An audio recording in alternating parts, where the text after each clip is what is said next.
Game week 1 of FPL is over. Game week 2 is fast approaching. Today, I'm taking you through 5 players to buy into your FPL teams going into this week that you should be considering.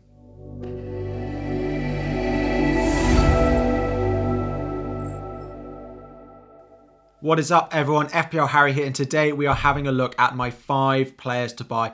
This is a video I bring to you every single week, and we have a look at 5 top players I think you should be buying into your FPL teams going into game week 2 if you are considering making a transfer. Now, of course, I'm not recommending you buying all 5 of these because that would be a minus 20 point hit, but I still think there's some very good options if you're looking for a defender, midfielder, or forward. These are the players that I think you should be considering. Before we dive in, 1,000 likes on the video is always the aim. Subscribe if you are new around here as well. But diving in, we're going to start up front and we're going to start at Manchester City, and that is Julian Alvarez. Now, personally, myself, I only started with one Manchester City player in my FPL Game Week 1 team, which, of course, was the robot. It was Erling Haaland.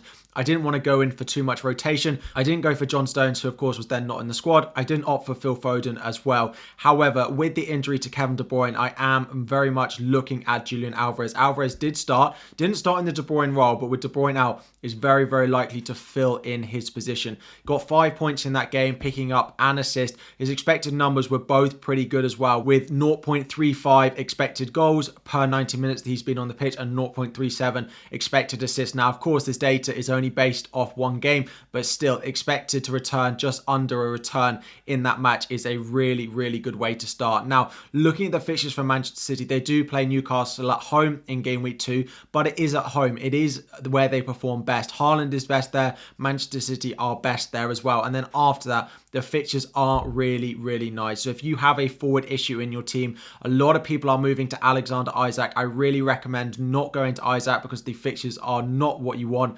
Plus, when the fixtures get better, they do have the Champions League, which will cause rotation between Isak and Wilson, I think. So I'd be looking at Julian Alvarez. He is cheaper, 6.5 million only. He is a big differential at the moment, 2.8%, and those fixtures look great.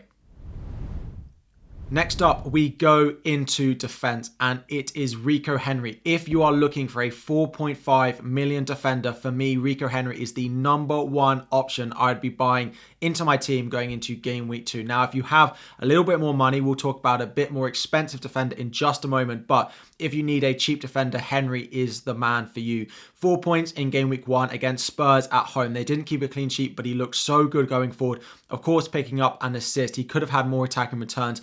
And for a defender to knock up 0.6 expected returns in the 90 minutes that he's on a pitch is really, really nice. Now, a lot of people didn't opt for Henry because he had a yellow flag going into game week 1 and the opening fixture was difficult. Of course, we know he's fit because he played in game week 1, and if you look at their fixtures now, game week 5 away at Newcastle is the only fixture in there that you wouldn't really want to be playing Henry. If you look at all of those other opening fixtures, they have Everton, Nottingham Forest, Bournemouth, Crystal Palace, Fulham. A fantastic run. If you need money to potentially upgrade a Mbeumo or Eze, if you're looking to buy Maddison, for example, and you need to downgrade in defense, Rico Henry is my #1 cheap defender you should be buying. Talking of James Maddison, 7.5 million, the go-to Spurs midfielder looking after game week 1. Now, his expected assist threat was crazy good in that game.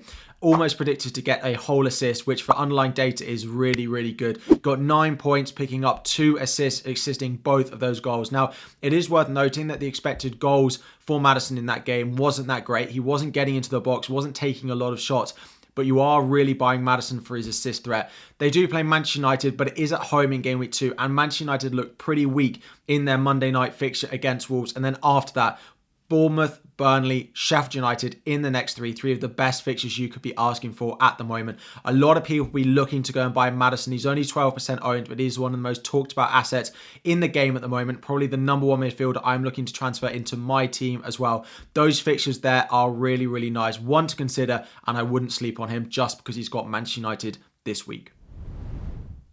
Next up, pick #4 is the choice of the bunch. It is our second Brentford player. It is 6.5 million midfielder Bryan Mbeumo, currently less than 10% owned in FPL. If you watched any of my videos going into the start of the season, I hope you own him. If you didn't and you're only joining in now, I am such a big fan of Bryan Mbeumo. He got 1.4 expected goals in that 90 minutes that he played. Yes, he took a penalty, but still outside of that, he's averaging 0.7 expected goals in that match. Not much assist threat, but he did play as one of two strikers on the pitch for Brentford in that game. Of course, a lot of people were put off going for him because Brentford did play against Spurs in game week 1, whereas Mitoma had that lovely Luton at home fixture in game week 1. Plus, you look at the likes of Eze, who played Sheffield United as well. I still stand by the fact that I think Mbeumo is the best 6.5 million midfielder. I was thinking about putting Diaby in this video because I thought he looked really good, but then I was like, no, if I was buying a 6.5 midfielder now, I would still be buying Bryan Mbeumo of Brentford.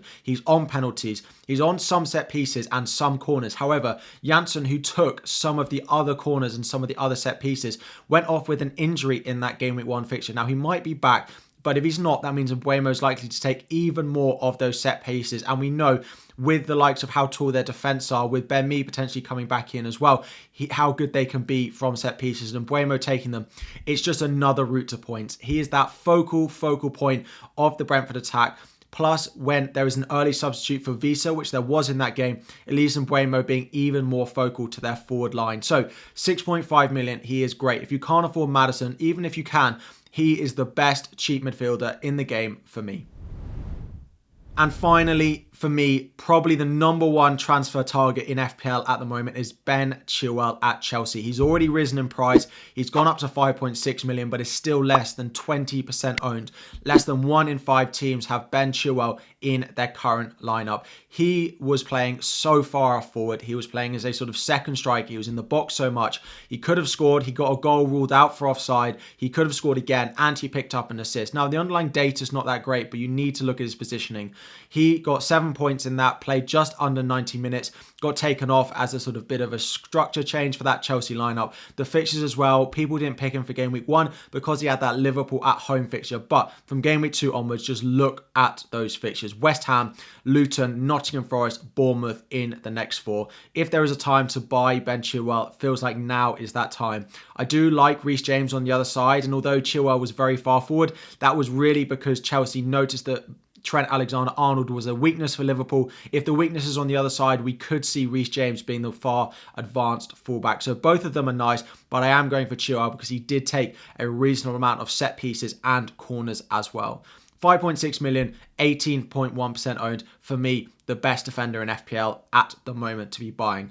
Just before we finish the video, I do have a couple of questions. Which of these 3 graphics do you prefer? I like playing around with graphics, and I love to know what you think about my video quality. I have this one, of course, which is the cutout of the player.